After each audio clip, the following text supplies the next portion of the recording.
Hey guys, welcome back to another video this week. I'm doing this one in the car because this one seems kind of apparent for it. Well, it's finally happened. I reckon I should just do a video about this to tell you I have had my first car accident. And I'll tell you one thing, it's not a very good one. Okay, so let's break it down for you.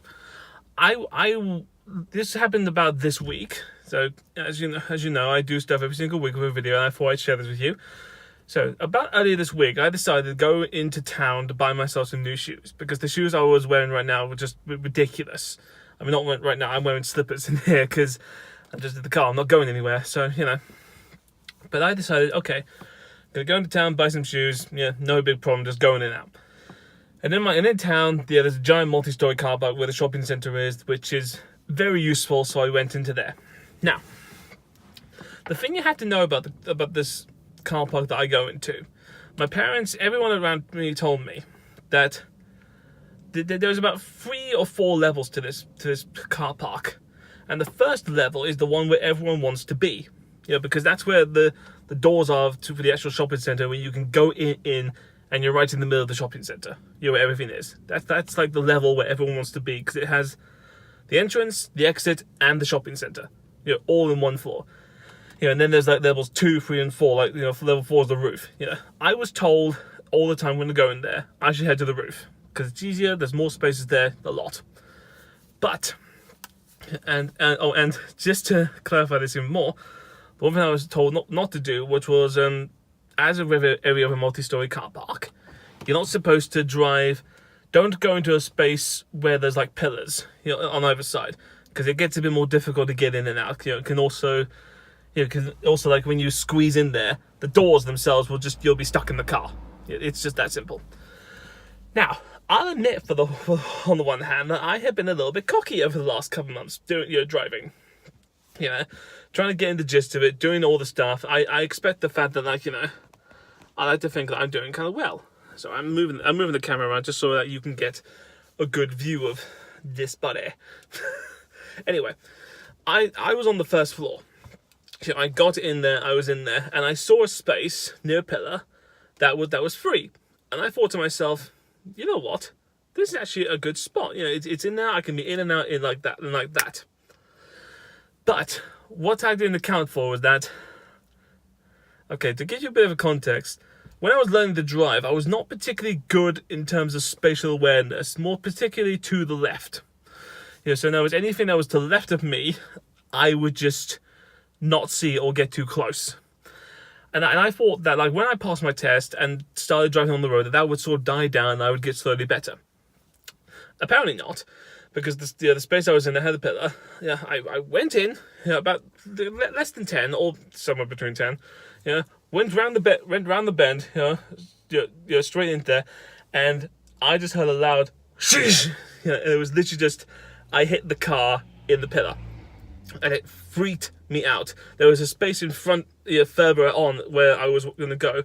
So I just moved along, scraping my car, and then head straight into that one. And oh my god, literally, I got out. So I got outside just to see. Oh god, what happened? I dented it. Okay, that's what happened. I get outside, and my bumper on the left hand side is just dented to hell. Including my light, my light unit, the glass in it is just gone. It is just shattered to hell. It is just a effing nightmare. There are so many words in that multi-story car park that echoed that should not be heard by children. that I experienced that just to be like, oh my god, I've had my first car accident. That's just the thing. Anyway, I freak out. I drive home. I tell parents everything else. I'm thinking, oh god, this gonna be awful. I have to like get this repaired. I have to at least try, because that's the whole thing. And that's the thing, to be honest, in terms of parents, which I get. Every parent, I think, tells their kids that when they first drive their car, get their first car, you're inevitably going to wreck it. That's just the point. You're going to do something bad. You're going to have your first car accident. It's like comparing it to ice skating. That's always what I think. When you're ice skating, if you haven't fallen on your ass, you haven't really tried. You kind of need to fail in order to know what you need to do. So I think that's what parents assume with driving. At least that's what I now assume. It's just that you kind of need to, F up at least once, just so that you know what it's like. But the problem is that, okay, I was told at a young age, in order to be friends with other guys, that you need to like either one of these two things. You have to like either sports or cars. Now, given the way of my physical being and my perceptiveness around nerdism, I'm not a big sports fan. So I chose cars, and I absolutely love cars. I love driving them, I love seeing them, I love everything about that. I've been to dozens of car shows, all that stuff. And the one thing I was told throughout all of that is that you kind of want your first crash to be kind of cool. Like even my dad's was just like he drove into another car when he was like my age. You want something that at least you can say, okay, I'm at least a little bit proud because this is kind of awesome. Like you hit a tree, went to someone's garden, hit another expensive car, that sort of deal.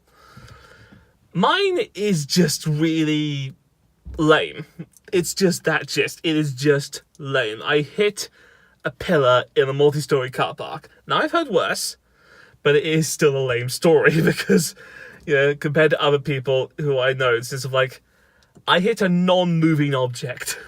That's what makes this kind of really lame. I hit a center point in something that makes a building stay up. The one thing was just like, this thing is staying there. It ain't gonna move. And I still hit it in less than like 10 miles an hour. I wasn't doing racing. I wasn't speeding. I had my first crash parking. That's what makes it really lame. Oh God. So, So this whole week I've just been going to different kind of dealers, different kind of auto shops to try and find some repairs. And I'll be honest with one thing, this car is not worth that much. My parents had the full interest of being like, whatever my first car will be, it'll be mine until I run it into the freaking ground. That's the whole deal. Until this thing explodes in a fire and has no actual wheels is when I won't be able to actually drive it anymore. That's the whole thing. Because you want a car that's small, that's compact, that's cheap. That's the whole thing. But I knew repairing it was not going to be cheap. I had some delusions in my head. So I don't know the full price of this car. I'll just round it off. It's about like $2,000 or something like that. It's not expensive.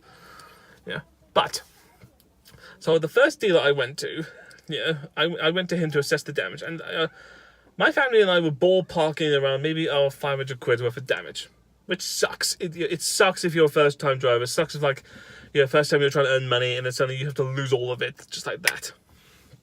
But the first day I went to, he gave me estimates. I was like, okay, so when is it? It's going to be a little bit more expensive than I wanted to be, but that's the whole thing. So he comes to me, and I ask him, okay, just ballpark it, just off the top of your head, it's a replacement light, replacement bumper, maybe some paint, manual labor. What's it going to be? And he says, okay, off the top of my head, maybe 800 to 900 quid. And the back of my head, I'm thinking, what? That my brain stopped for a minute. So but that was just his guess. That he was nothing set in stone. So I thought, okay, maybe that's just him going overboard. Next day, I go to him with my family to this place to see okay, can I get an actual proper estimate of what this is going to be? He comes to me and he says, oh, okay, here's the estimate. It's about 1,500 quid. £1,500. And I was just like, the car's not even worth that much. Why would I spend that much to freaking repair it? So we were just like, all right, bye. We were done. We were just gone. Okay, so and I found another place who was like, oh, okay, they're much nicer to me. They were like, oh, okay, we'll sell this for a much cheaper price, half the price of what it was, what this other place does. And he was like, oh, okay, bumper costs 100 quid, lights cost 100 quid, manual label, all that stuff. It comes to about half of what it was. And I was just thinking in the back of my head, whilst this was all happening, just be like, that first dealer I went to, how much was he charging me for manual labor and paint? It does not cost me £1,000 to paint a quarter of a car. Just what the hell did you think I was doing? I am a new driver. I have nothing in terms of money. I think he knew I was a sucker waiting to happen. I'm glad I had my dad with me just to be like, You know, because I can be at least semi-intimidating, but like when it comes to new things like this, you know, I'm a scaredy little cat. That's just the whole gist. So yeah, that's been my week. It's just been, you know, all this debacle where it's just like, yeah, I've had to do this, I've had to do the voiceover stuff, I've had to do everything else. It's just been one of those weeks where it's just like, oh, okay, that's just what's happened, you know. So you know that's been my life out. So you know, that's just what happened. I've had my first car accident. It's not a good one. It's not even an impressive one, but it's just mine. Yeah, that's what it is. So guys, thank you so much for listening to this story. Oh Jesus Christ! Sorry, I thought so a car just pulled out in front of me. I thought I nearly just saw another crash in front of me. Guys, thank you so much for watching this video and listening to my stupid story of all this. Yeah, I'd love to hear from you guys. Like, do any of you actually have like more interesting stories of your first crash? Because I know there are people who are proud of them. I know it. You know, people who like petrol heads or just like love their cars has been like, yeah, I have better crashes than that. So I'd love to hear from you guys. Yeah, like comment down below and subscribe to me because I'd love to hear all this. Anyway, guys, I apologize for this long video, but I thought to myself, this is one that deserves a little bit more explanation than it should do. So, thank you guys so much for watching. I will see you guys next week. Probably, hopefully not with a worse story than this, but that's just what happens. See you later, guys. Bye.